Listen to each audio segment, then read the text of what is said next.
So life moves on, and the sun, from our point of view on Earth, moves around us and has now moved on into a completely different season. And we're into the fall season in the northern hemisphere, the spring season in the southern hemisphere, as the sun is right over the equator, right? It's that total balance every year, happens twice. In the northern hemisphere, we're entering towards winter, so this is the equinox, the fall equinox, and the sun is going into gateway number 46. And so each of these shifts is consequential. And we're now touching into one of these yellow spokes in the wheel, the one on the right-hand side of the chart. And 46, you'll see there, is the gateway that's colored in yellow, and the corresponding pagan festival is Mabon, or Mabon. The lower trigram of the hexagram has changed. Now we've been in broken, solid, broken, water, danger, Khan, deep within the deep. And now we've moved into the hexagram where the bottom trigram is sun and wind, the broken, solid, solid. We're still in the yin half of the wheel, all the way up until we get to number 1 there. Then it all changes over to a yang background to everything. So yin, receptive, is the foundation of the trigram for wind and the bottom trigram for 46. 46 has broken, broken, broken on the top, which is the symbol for earth. So earth on the wind. But we have the 46, which is the gateway of serendipity. And in the I Ching, the 46 is the gateway called pushing upward into heaven. Right? I call it the gateway of serendipity. But let's just look at this. Pushing upward into heaven. What is the symbology there? It's like a little shoot. And here's the earth.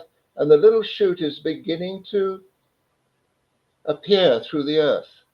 Now, it doesn't know it's a grass seed and it's only going to grow to 3 inches. It's onto heaven. It's on its way. Right? It's taken off. So the 46 has this huge push within it for all of us. And we see in the human design that it's very much related to, it's one of the love gates. So we're moving into the vessel of love, but this is a particular love of the temple, love of the body, love of the vehicle, the conveyance, and all its attributes that carry us through life. So a very, very powerful gateway, the 46. It's a changing of the season. And you'll notice all the hexagrams following here, they're all colored in blue, indicating they're all in the same center in the human design chart, which is the spleen center. So we're entering into the season of health and well-being and reacquainting ourselves with what it is the body really does need to function so well. How are we in life? And the spleen center, very, very particular. I see it as one of the 9 centers. It's one of the centers that has given us an opportunity to morph from 7 to 9 centers. I would say originally, it was the fear of survival, fear of, I'm not going to make it. And as we move into the Aquarian age, getting more and more comfortable, I've got everything taken care of. I can manage it. I can find my way through. I don't need to live in a constant state of survival. I mean, that is the precept as we go into the Aquarian age. I know a lot of people are not quite in that state, but that is what it is we're moving towards, 1,000 years of peace and prosperity. We just have to kind of persuade a few dinosaurs to give up, doing their stupid stuff, out-of-date stuff, and to recognize, this is a season of love. This is a planet of love. Love is the only thing going on in this whole universe here. So the 46 is about being acquainted with our body, being comfortable at home in our body, whatever it is that body is doing for us, however it's performing. So I call it the gateway of serendipity, which allows us to be in the right place at the right time. The 46, literally, if you have the 46 in your design, you'll know wherever you go, the eyes are drawn to you. Can't help yourself. It's like, who is this person? What's going on here? What are they bringing with them? Right? Because you bring that quality of the little shoot that's going on its way to heaven. It's like, this is the possibility. You're onto something. And so serendipity, right place, right time, but the magical quality for all of us, right attitudes. right? All of us know what it is to have a bad attitude and a good attitude. And I say good because you're ready for anything. Bad attitude, you're ready to dismiss everything, right? I don't want to be here. I, I just want to hide out somewhere. And the 46, as I say, it draws the eyes. So it's just that thing. Out of the 64 hexagrams in the human design chart, I see this as the one that pertains to luck, good fortune. Right place, right time. That's already a great possibility. But the fact that you've got the right attitude, I'm ready for whatever life wants to give to me here, whatever is on offer, right? That's the magic of the whole thing. So let's move forward and have a look at the personal life theme of the vessel of love. Now, I began these series in hexagram number 15 at the bottom of the wheel, two yellow stripes back, right? The 15, the gateway of love of humanity, love of everything in existence, love of nature, a gateway of great trust, and also in the same life theme of the vessel of love.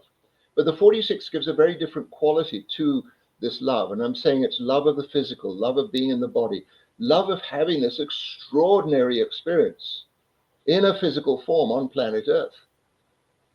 You know, we got a little neighborhood around us, the planets, you know, we got all the stars around us. And we're in the middle of it all, and we have access to be able to move around and do things. And the 46 literally, as I said, it gives us that opportunity to have extraordinary experiences, provided we're ready to engage with whatever life wants to give us. Anyone that has the vessel of love, basically got the 46 on one side, which I've been talking about, the 25 on the conscious earth, the 25 grounded in this gateway of innocence, right? It's just pausing for a moment. All of us are born innocent. We do. We come in. Maybe we have great expectations, but we're born innocent. And we have some kind of a childhood and we have some kind of upbringing. But we're totally innocent to start with. Yes, you could say in the chart there are certain factors in our human design chart that are going to make us correspond or interact with life in particular ways. But at the core of things, we're innocent. And, you know, we go through a life engaging with all kinds of complications and interactions and stuff. But by the time we're here to check out at the end of our life, we can't take anything with us. You know, maybe some memories are stored within us to take into some other dimension. But we go out in a state of innocence. You know, what was that? What was this life thing that had just happened to me? And so again, you know, the vessel of love always reminds us of that innocent quality, that childlike quality. Yeah. On the unconscious sun side, we have the 15, and this is the gate of humility, modesty, trust. The 15 is exemplified by having time for everybody, like nobody's more important than anybody else. It's like just that sensation, love of humanity, love of life itself, love of the pulse of life, and everybody one meets along the way, all those possible interactions and things. And then the 10, the gateway of behaviors, the one that's called treading on the tail of the tiger, you know, as a example of, well, suddenly there's a challenge in your life. What are you going to do with it? You know, are you going to run for your life or are you going to engage with it? And it's just that attitude. Again, if the 46 is in a really good space and just say, I'm ready for whatever life wants to bring, then the 10 immediately can engage and just see, here's something for me. Here's a challenge. Here's something that can cause me to grow in my life.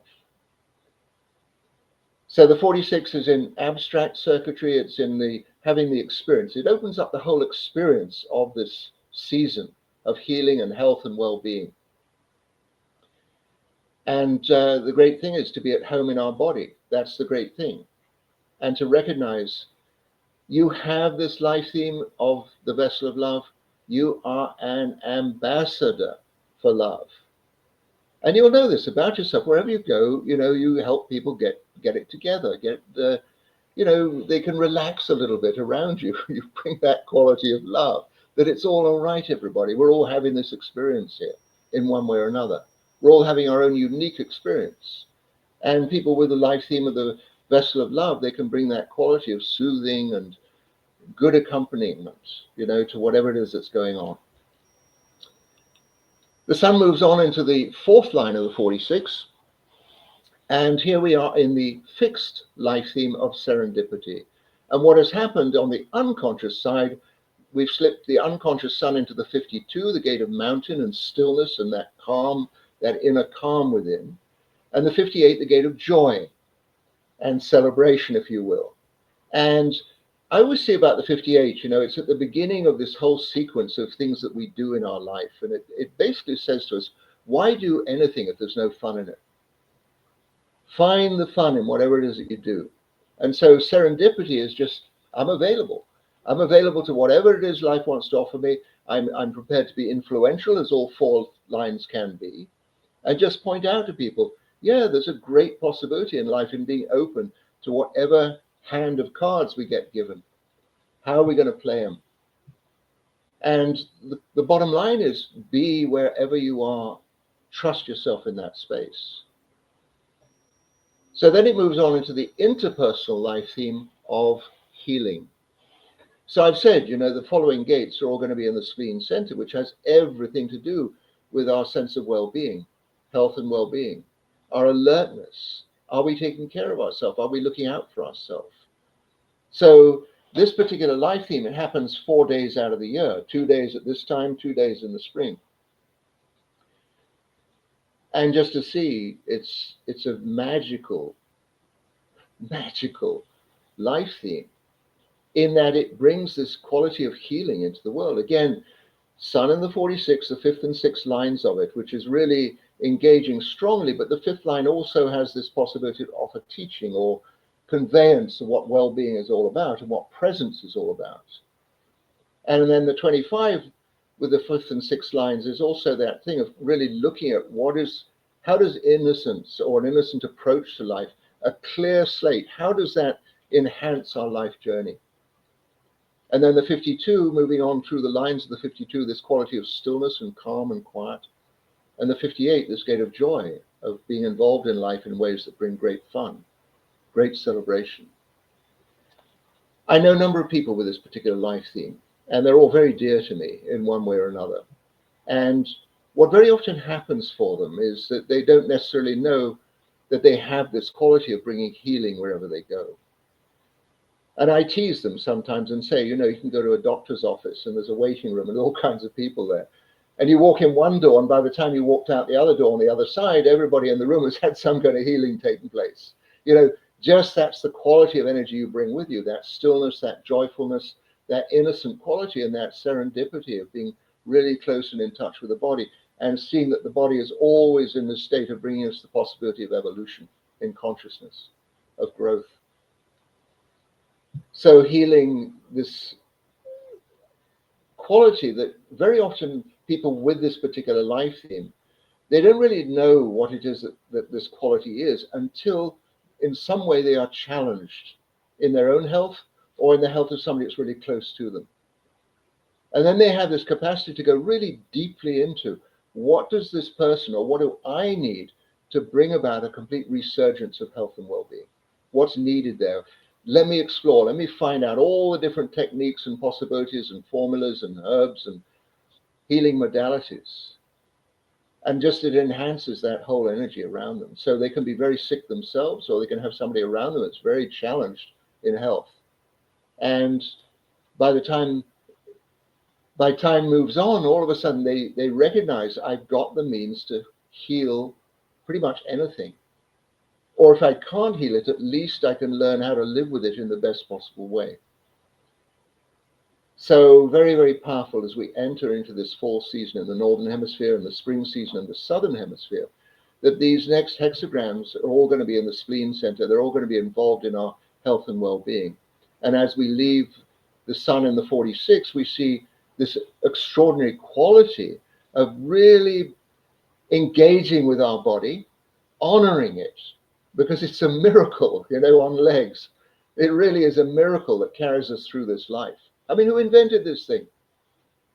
And we're here to have this life experience. And while the sun is in the 46th seat, we're pushing upward into heaven, right? May the fortunes be with you, right? As you shift your attitude, anytime your attitude is challenged, just see, let's turn this around. Let's see what's really possible here. All of the 192 lithiums are in our Book of Destinies. This is available in all kinds of good bookstores and on Amazon. And it's part of the trilogy of the Human Design books. Human Design book on the left side there, we've just approved it in Romanian. It's in 15 languages now. And the Book of Lines, all the hexagrams in the I Ching written out line by line as sutras, as statements for you to recognize, to tune into, to find out what is the frequency in this particular statement. How does that frequency relate to me? Life is all about being in tune, right? And we come here to be in tune with ourselves. And that's the whole deal. And our human design chart shows us how to do that. So see you next time.